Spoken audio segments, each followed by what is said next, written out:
Ladies and gentlemen, welcome to Motivate You, the Winner Circle here. I am your host, June Archer. I am super excited about my guest, author, entrepreneur, certified life coach, motivational speaker. Those are just a few of the titles that she holds. But the most important title is Woman of God. And this young lady authored two amazing books. It's Healing Time and Men Hurt Too. Her story is amazing, and we're going to jump right into it. Ladies and gentlemen, please welcome to the show my sister, Trey Kearney. Trey, what's going on, Hey, sis? hey, June, how are you? Good morning. I am excited. I am going to jump right in because the energy is amazing. Before we got on, we were just talking about a plethora of things, but I want to talk about the Trey that people don't know. That I just made the introduction: author, entrepreneur, life coach. But you are so much more than that. I want to talk about this woman to woman situation that you talk about. I want to talk about the women's issues that you tackle, because you are the young lady that has been online, who has been on social media talking about that famous hashtag no side chicken. Yes. And I want to talk about that, but I want to talk about how you came to creating that hashtag. Okay, so I'm very transparent about my life. And many years ago, maybe 15 years ago, I decided that my relationship with my husband, I felt some things were lacking. And I was young when I got married, and I didn't effectively know how to communicate. That was an area in my life where I was immature. And I went outside of my marriage and I committed adultery. Okay. And it turned our lives upside down. It turned my life upside down, my ex-husband's life upside down, the man I cheated with, who was married, upside down, and his wife's life upside down. And we had children who were involved. So as I went on that journey and I finally came to my senses, because the man that I cheated on my husband with cheated on me with several other women, I learned along that journey that so many women were hurt based on a decision that I made to be a married side chick. So as I started sharing my story, I wrote my book, is Healing Time, Restoring Hope in Women After Infidelity. And women were coming up to me like, oh my goodness, I'm so glad you wrote this book. My husband cheated on me. And they said, why did you write this book? I said, well, I wrote this book because I cheated on my husband. And I can give you and help you heal from me coming to you from one not only being cheated on, but being the one who cheated. So that's how hashtag no side chicken, the movement came along, because I want women to honor, guard, and respect each other's relationship, because it starts with us. We call men dogs and all these other things to talk about how bad men treat us. But if men are dogs, who are they being dogs with? One of us. We have the power to change the world by simply saying no to somebody else's man. Now, I wanted to dispel this myth. It's also, I think it's a rumor to me, because I battle with the conversations when you have men and women in the room and you talk about things that are taboo, things that are touchy. All men are dogs. All men cheat. Right. Please, not putting you on the spot, but I know I can, because I know that you are very transparent. You're very honest, sometimes blatantly honest, and I love that. What is 2020 and moving forward? Like, what is the perspective now? Are all men dogs? Do all men cheat? No, all men are not dogs and all men don't cheat. Immature men cheat. And people ask me that question all the time, like, why did you cheat? And why do people cheat? People cheat because they're immature. Every person cheats because they're immature. There's an underlying undercurrent of why they cheated. Maybe I'm not getting enough attention. Maybe my man don't buy me stuff, or maybe my wife don't have sex with me. Right. But a mature person would dot all the cross all the T's, dot all the I's, have the conversations that they need to have, try everything to make that relationship work, and then leave. Now, an immature person will go out and seek self-validation and seek what they need. Right. So all men are not dogs. Immature men are dogs. And a lot of men are just in a phase where they're not ready to be monogamous with one person. And a lot of women go on this journey with these men when they see the red flags, when he cheats over and over again, and we accept the behavior and we take the apology, instead of saying, you know what, if this person is for me, I have to let him go to let him grow. No, I believe all people are good. I see the good in all people. I trust everybody until they give me a reason not to trust them. Right, right. In a space where you can actually earn my trust back, but it's not at my expense. So all men are dogs. No, I know so many good, dope men that I'm around that are faithful and loyal to their wives, that have real conversations with me, men who I coach, because I have my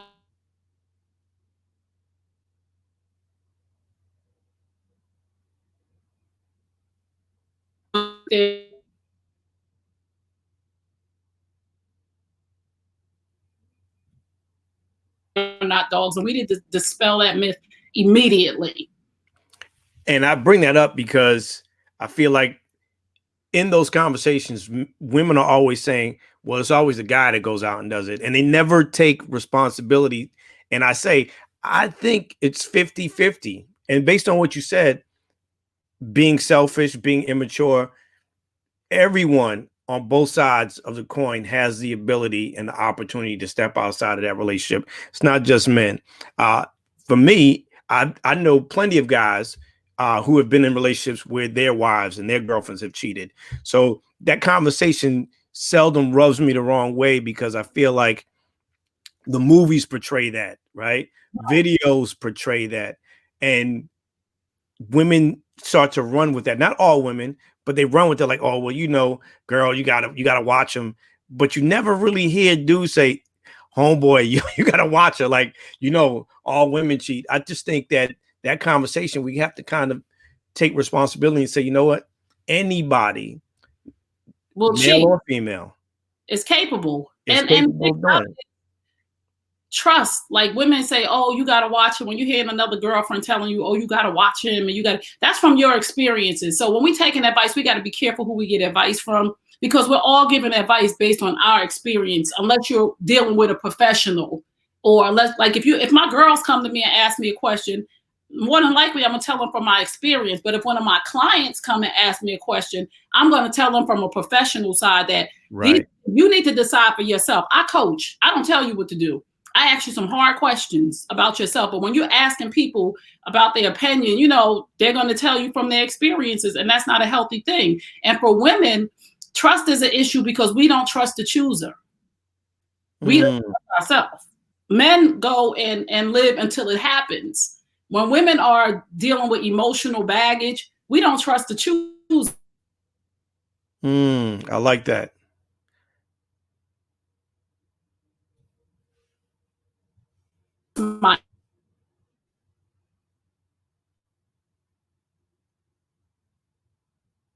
Individual rather than every man as a dog, because I had two bad experiences with all black men are dogs because I had two bad experiences with two black men, or white men are this because I had an experience with three white men. No, I treat people as an individual. When you give me a reason not to trust you, it's based on who you are and what you've done.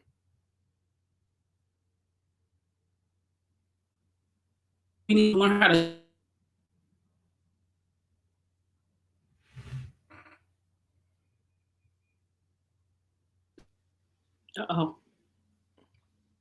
Yeah, I lost you there for a second, but we're good. Okay. When you took that journey, how hard was it for you to come from an I point of view and be transparent and take ownership and responsibility for what it is that you did? Because you could have very well just discounted it and kept it moving, but you held yourself accountable. How important was that, and how hard was that?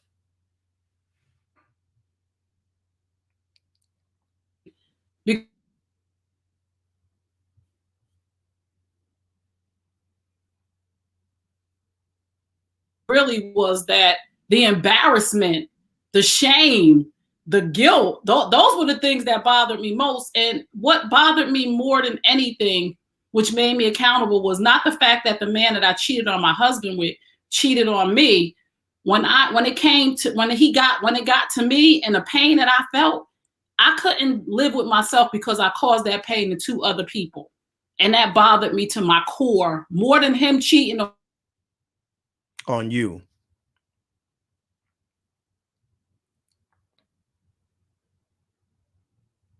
that I did that to somebody. So I wanted to be accountable for my own actions, so I didn't bring that along my journey for the rest of my life. Because if you don't handle your business, and I always say this, truth plus transparency equals healing. If I don't deal with my truth and be transparent, I'm never gonna heal. I can talk about this now because I'm not that person anymore. When people don't talk about their dirt, it's probably because they're still living in it. Wow. Yeah. And afraid to share that because a lot of responsibility comes with that. A lot of accountability comes with that. And Right. and we're at a point where some people, the embarrassment alone for them is too much to bear. I think that's a super a great point. I want to talk about before stepping out. What are the keys to success that you can share with the viewers and listeners today that will allow them to say, you know what, let me take account of what's going on and let me figure this out so Right. that I do not have to seek these things elsewhere. Right. How can they go about doing that? Because sometimes, and you hear it, you're a life coach. You know what, Trey, my spouse doesn't want to listen to me. Every time I try to bring this up, they shut me down. Or if I bring this up, you know, I'm being told I'm insensitive, or this, if I talk about this, I'm told all you want to do is talk about sex. Right. What is the best way? Because when you hear those things and you keep going up against those things, now you're saying, you know what? I might as well just go and step out because I saw something that looked shiny out there. I saw Right. the grass and look greener over there. So and the grass talked back, right? Right. The shiny thing made me feel good. Right. But you have to realize that eventually that person's going to become the old person in your life. And their issues are going to start to arise because everybody has issues. Everybody has suffered some trauma in their life, and that's going to show up for you. Right. So down the line, just know that the person that looks all shiny and new, the person that's really understanding, the person that's loving on you right now was the same person that was loving on you in the beginning of that relationship. You got to go back to who you were in the beginning of that relationship, because in a relationship, two people are responsible for the breakdown. Nobody just goes out and cheat. There's a breakdown in that relationship. And we're never responsible for another person going out and cheating on somebody and deciding to have sex with another person to fulfill their own desires. What we are responsible for is the breakdown of our relationship. And I would say, if you decide that enough is enough for you, you get to walk away. And I love marriage, and I never want to condone divorce. But sometimes there's time for a season of separation when a person is not valuing you as a person, when a person treat you like a piece of furniture, and you have exhausted all possibilities. If you have gone to counseling, if you have gone to coaching, if you have expressed yourself, if you have gone and worked on yourself wholeheartedly, and you're a different person and you're not yelling and screaming, if you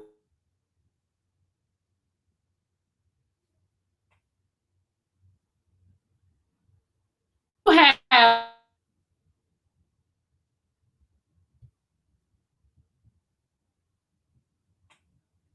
in character. So I've had this conversation with you over and over again, and we're at an impasse. You don't want to change. You're saying you can't give me what I need because we all deserve to be happy. So at this point, I have to walk away.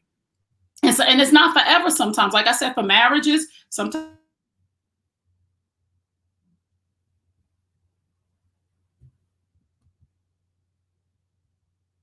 trauma.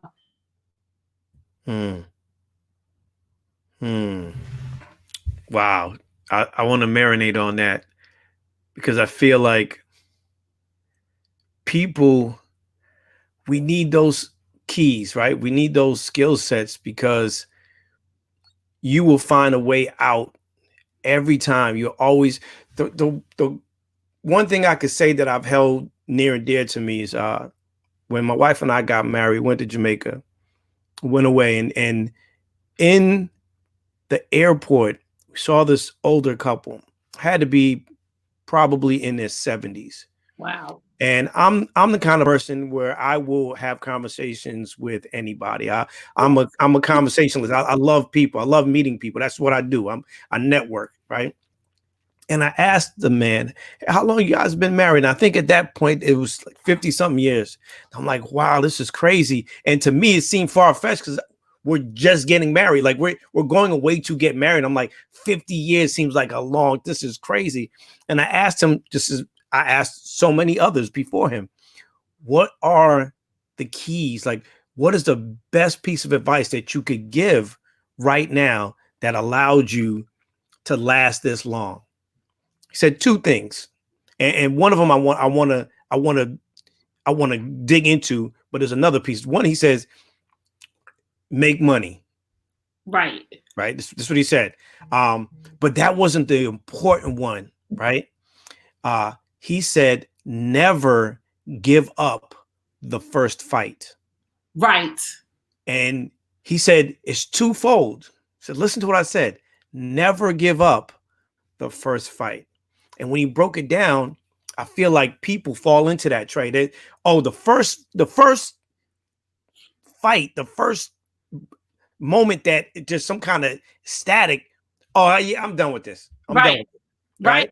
And then there's the don't give up the first fight, meaning after that first fight, don't give up. Like it's just one. Right. Just one. But I feel like people lean towards the first one because we had no romance without finance. Well, how much money he's making, what kind of education he has. And I feel like, once again, this is just like the conversation about all only men cheat. Right. It can't just be about the finances. It's got to be equal sacrifice. It's got to be equal giving, but everyone has a part, and I always equate things to sports. You don't expect the quarterback to play defense and make tackles. Right. Right. So my question to you is, what do you feel about the no romance without finance piece? We'll start there. I feel like every man should be able to maintain a household on his own, right? And if you meet somebody from the beginning and they show you that they can maintain a household, right? This is just me. I'm old fashioned. And when I say maintain a household, I mean a roof over our head, electricity, water, just the bare essentials, the bare necessities. So when I see you and let's just say you work at McDonald's, right? And I know that when I first meet you, okay, so I know that he can afford a certain lifestyle. Right. So I accept that from you. I can't come in a relationship and expect you to buy me red bottoms, pocketbooks, weaves and eyelashes. Based on where you are. Based on where you are. Right. So I accept that. So if I want red bottoms, pocketbook, weaves, and all of that other stuff, I got to provide that for myself. But I do expect you as a man to be able to maintain this household on your own, because you should have been maintaining before I got there. See, we come and we accept some things, and then we expect some things that we knew wasn't there in the beginning. Right. A person can only give you what they got. And so many times, no romance without finance. When you came into this relationship, you knew he could afford a 1-bedroom studio with 1 bathroom. Now, if you want other things, then you got to kick in and say, this is what I want. So I'm going to kick in. But if you are old fashioned like me, and you say the man is supposed to handle the finances, and then this is what he can handle, and this is what I expect, because I know this is what he can handle. Right. Our expectations change. And of course, we want our man to grow and be ambitious, but everybody's not an entrepreneur. Everybody's not going to make, 6 figures. Some people are in a space where they were taught to be a government worker. That's what they saw. Or a police officer family. So their father was a police officer, grandfather. Their father was a postman. Their father. This for them is success. Right. Now, if that success looks like something else to you as a woman, then you signed on for something that you didn't necessarily want. Because if he says, well, I'm going to retire being a police officer, and I don't want to be the captain. I just want my check at the end of the week, and I'm good with that. And that's fair for that particular individual. Right. But you got to know who you got, and you got to accept who they are. You can't get in there 10 years down the line and you see your girl, Lisa, walking around with Louis Vuittons, and the red bottoms. And then now you looking at your husband, who's a police officer, that said to you from the beginning, I'm retiring from here. This is who I am. This how I'm going to go about it.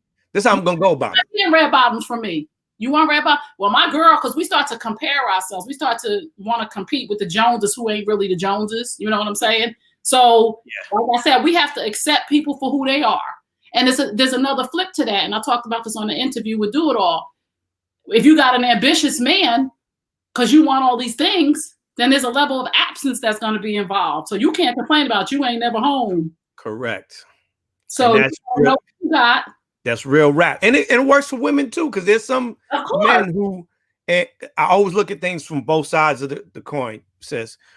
There are men who they get in a relationship, they love this woman because she's a go-getter. She's boss, she's a boss chick. And then you are with her and she moves a little different. Yep. There happen to be times when she's not going to be around. When she leaves the house, she looks sharp. There are men who are attracted to that, and you have to be mindful of what she's trying to accomplish. You also have to be secure in yourself. Yes. There are men who are like, nah, I don't want you to wear that. Like, but when you met me, I wore a short skirt. Oh, I don't want you wearing those smell goods. Like, but when you met me, you would tell me how much I smell good. Like, you love the way I smell good. Yep. Right. So it works both ways, and that ambition should continue because that only allows you. I think if that person is being upwardly mobile, you want to be the same thing as well, or at least, like you said, bringing something to the table. Right. But we have to know that when we meet people, and there is always growth required. Always. We always want a person in our life to be growing, but sometimes people are who they are. I'm going to retire from my desk job, and that's it. Right. That's collect my pension. Right. And I'm good. That's to me. Now, you trying to force a person into being something that they just don't want to be is a recipe for disaster. And that's how relationships dissolve. And people say, well, we grew apart. No, you didn't grow apart. You're expecting something that you knew you already had. You didn't grow apart. You can't make a person do something that you want them to do. You can't make a person be who you want them to be. We can only be who we are and who we aspire to be.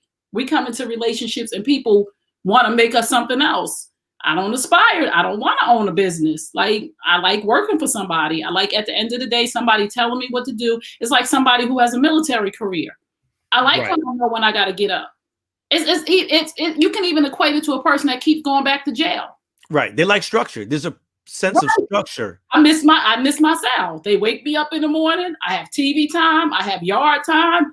And I'm conditioned for this. Unfortunately, we want those people to change. But sometimes you got to look at the person and say, okay, oh, that's who you are. Right. There are chiefs and Indians for a reason. Right. And either I'm rocking with you or and that's it. For you, you were able to come out of that place of the hashtag, no side chicken. Yeah. What is, I don't know, was there someone there who gave you some great piece of advice? And if not, you are the person who made it out. And I always love people who can come out of situations and educate and inspire and motivate people. What is the best piece of advice you could give someone who's on that verge, who's like, you know what, Trey, he don't take care of me. He don't listen to me. I fix him a plate, or Trey, I rub her feet every day, but I can't get no love. Like, what do you say to that person so they don't get help? Try to text to the next step. Get some help. I'm a different person because I found my life coach, Dr. DC Marshall, and I give her accolades and I love her and I shout her out because I didn't go to her because I was in this relationship, in this toxic relationship with the man I left my husband for. I went to her because I was lost in life. She's a life coach. And I was like, this don't have nothing to do with what am I doing? And she was on a call one day. I actually got on her girlfriend's prayers, her prayer line that she started. And one of my friends knew I was in turmoil. So they did prayer 7 a.m. and 10 p.m. And I'm like, she's like, you need to get on girlfriend's prayer. I'm like, I ain't getting on no place and praying for nobody. She said, no, you get on, you listen, and they pray. So I said, okay. So my coach got on one day and she said, listen, I have a program called Life Camp. And it gives you light. It helps you, spiritual growth and personal development. So I never heard this language before. I'm from the hood, first of all. So I never heard spiritual growth, personal development. What are you talking about? And I'm listening to her. She said, I help you do this and I help you do that. And I'm like, okay. I said, like, this lady ain't, and I'm saying to myself, this lady ain't getting my money. I ain't paying nobody to just talk to her. She said, this is not for you because I don't need your money. I have businesses. Wow. I said, whoa. And then I signed up and I talked to her and she's like, well, what are you here for? I said, I don't know where I'm going. I just don't even know where I'm at right now in my life. I need help. And it's affecting my relationships with my children. It's affecting my relationship. And it's me. Because all areas of all my relationships are messed up with my sons, with my man, with my friends. So I worked on myself. And I'm always telling women, get help for you. When you are whole, you attract whole people. When and pieces, you attract bits and pieces of people. You attract one person to plug this hole. You attract one person to, and it's not always men. You attract toxic girlfriends because they plug the hole of, I want to go out socially with you and hang out and wild out. And that's not necessarily a good person for you. You attract a man who gives you intimacy because you never had intimacy with your father. This person is not necessarily a good man. He just, the attention that you seek from your dad, this person is pouring you with it. So when you have holes and voids that need to be plugged up, you attract bits and pieces of people that you're looking for. And I had to be whole myself. So I always encourage people, get the help that you need. And that's what changed my life. That's what changed my path and my direction. I don't have a lot of drama in my life. My life's not perfect, of course, but I have the strength and the wisdom to know when to walk away from people, whoever it is. Nobody gets to disturb my peace and my happiness. You're not responsible for my happiness. Right. You don't get to disturb it. How important is it to surround yourself with like-minded people? Because you just said it. You will have girlfriends. You will have, fellas that you hang out with that you've even grown up with. It might be even childhood friends. Right. But how important is it to create that environment that you have upwardly mobile and like-minded people around you? Because there'll be times, and we've all been through it, you got this one person who's just negative. No matter what you say, you try to pour into them. We're going to have one of those here or there. But how important is it to be able to create or surround ourselves with like-minded people? Especially it's couples too. Like hanging out with married couples. Like you can't be a married woman, married man, and you're hanging around these people who are like, so let's go get a drink. Let's go get a shot. Let's go to the club. Right. It's so important to surround yourself with people who are like-minded or above your thinking. It's so important because like the word says, iron sharpens iron. Mm-hmm. You are going to be influenced by it. And a lot of people say, like, you're going to be influenced by the people around you. First of all, I don't care who you are. People say, oh, well, a lot of women say, oh, he cheated because the men he was around. And they'll say, oh, you can't blame the men he was around. No, I'm not blaming the men that my man was around. But we are influenced by the things that we see and take in. There is influence. If you're a married man and you're going out with your boys, even if they marry and they cheat and they do this and they do that, you're being influenced as much as you don't want to be influenced. If you're going out with them and they're seeking other women, or you're going out with women that's seeking other men, you're going to be sitting in an environment that's not conducive to who you're trying to be. Even though you're saying, I don't have to do it because they're doing it. If you sit down at a bar with your girls who are out here seeking men, somebody's going to talk to you. So I don't put myself in places of temptation. So why am I going to go there when I know that somebody's going to talk to me and I'm flesh, I'm human, and it might be somebody that's attractive, and it might be a moment in my relationship, if I'm in a relationship where I'm vulnerable because we got something going on at home. And now you throw drinks into it.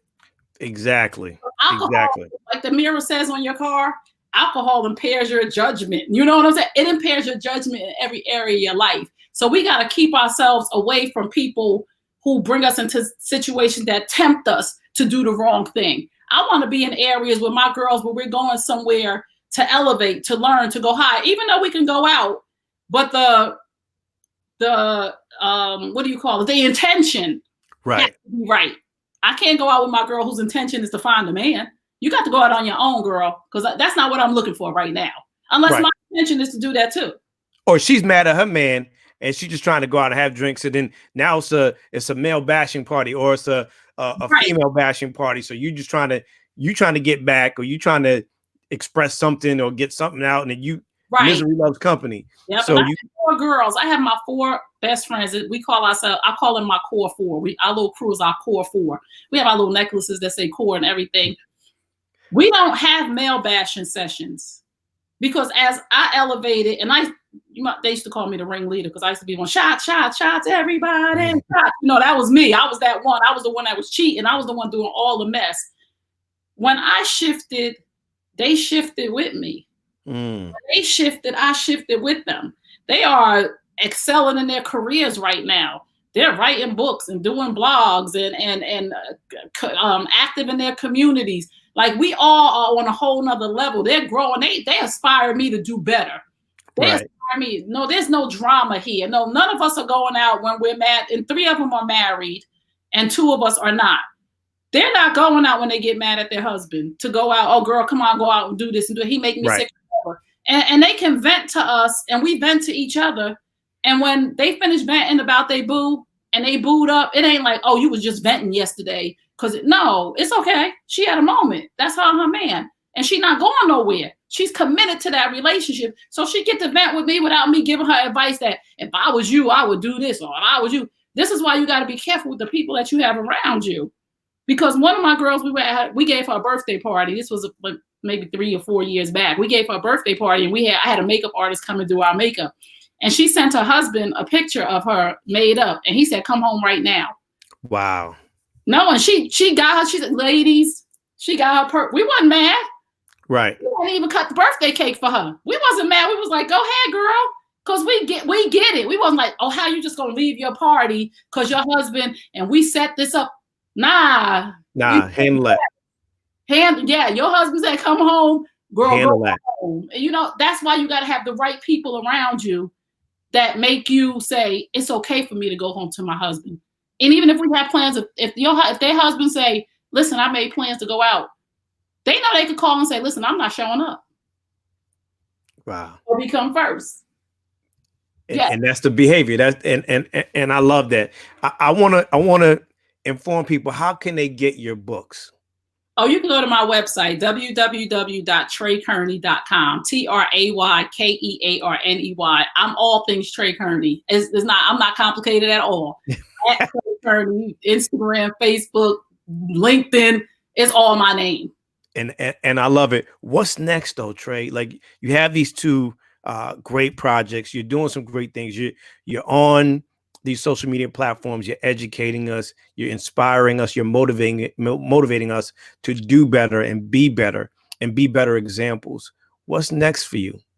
What's next for me is I would like to have a national show for my series that I'm doing right now. Why not? We're gonna speak it into existence. That's it. I want a national show on. I have whatever network God has for me, where I can just give men a safe space to be human beings, and for the world. This is not just about relationships. There's a lot of things where people are doing platforms about men are telling women, "This is what you deserve." Men, it's almost, and I can't stand it because it's male bashing. I have 3 sons, so I'm an advocate for men. Right. The thing that I learned from my sons is that men are human beings first. So I just want to have my show. That's what's next for me, on a national platform, interviewing men from all over the world, from all walks of life, just sharing their stories. And it'll elevate our men. It'll elevate our communities, and it will give us an understanding of men to have grace and mercy where they can lead, because we've all suffered trauma. And once you know what that person's blueprint is, what from them growing up, or what their trauma was, it's a whole nother level of understanding for men. And my platform, especially for Black men. I love it. Ladies and gentlemen, if you haven't met this young lady, if you haven't read one of her books, please do yourself a favor, get one. Trey Kearney. She's all over social media, online. I promise you won't be disappointed. And tune into anything that she has on IG Live and her interviews. I've known this young lady for a very long time, and it's been an honor and a pleasure. I am humbled that we had the opportunity to have this interview. But we know everything happens for a reason, and he makes no mistakes, and everything happens when the time is supposed to happen. Trey, what is the song that is the soundtrack to your life when you're down and out and you're looking to make your way out, or that song that just brings you a smile to your face no matter the season? What songs? Bravo by Lettucey. Ooh. You gotta clap for yourself. You heard it here, ladies and gentlemen. Please follow her, like her, love her, friend her. Trey Kearney, thank you so much for joining the show. I appreciate you. This is June Archer for Motivate You and the Winner Circle. Thank you so much for tuning in. Y'all be blessed. Thank you.